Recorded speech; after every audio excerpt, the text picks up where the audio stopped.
At Rigatoni's, Lisa DeSisto has been cooking for families in southern New Hampshire for nearly 25 years. A gravy is any sauce made from the extraction of a meat product. So in my sauce, which I start with sauce, I add pork, sausages, and meatballs. So technically it is a gravy.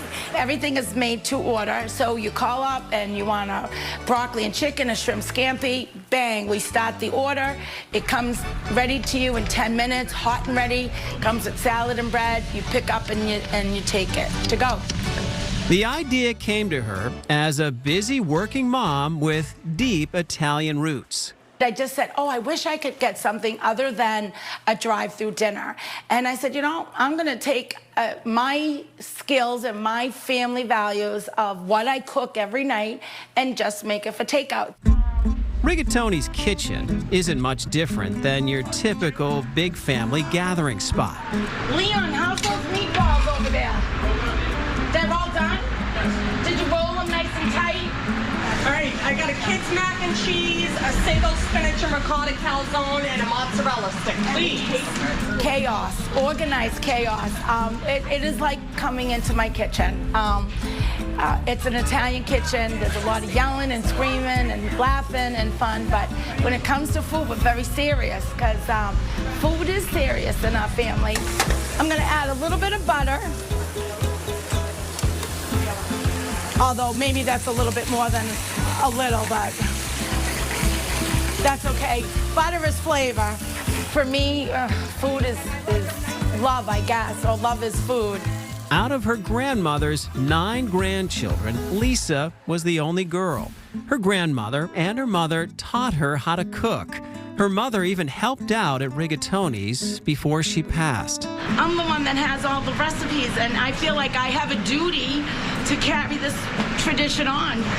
Now down to her son, Tony, who the place is named after. The labor of love is really cool because my son, he works in the Wyndham location and he does the bulk prepping. We're definitely known for meatballs. They're all handmade rolled. Our Italian spaghetti, all of the cold cuts are sliced to order, and you really don't find that anymore. That is the one ingredient that's in every dish that we make, Pecorino Romano. Everyone's like, oh no, Parmesan is better. And I'm like, no, you gotta do Romano. I didn't even know what Parmesan cheese was.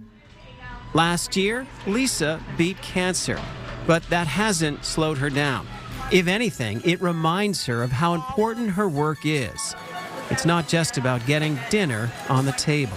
It makes me cry, but it really does make me so happy inside because that really is what I wanted to create, because it's very difficult being a woman and being a mom and also taking care of the children at home. And we have that responsibility to cook for them. And when is the best time that you get to see your children? It's at the dinner table, right?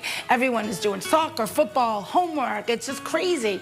So at least I could relieve that pressure of you having to cook, right?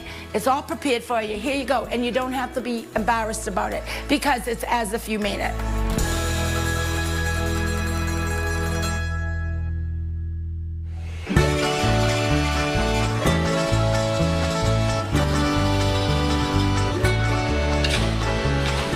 Every family holiday, if you didn't show up with a tray of Angelina's calzones, you didn't do that. You didn't do that, right? Rebecca Bernier remembers growing up Italian in Portsmouth. So my mother's maiden name is DeStefano. Her family, my grandfather and my great-grandfather came over here in 1918, 1917, and they settled in the old north end of Portsmouth. And Angelina's Calzones, a Portsmouth community staple in the 80s and the 90s, was part of her upbringing.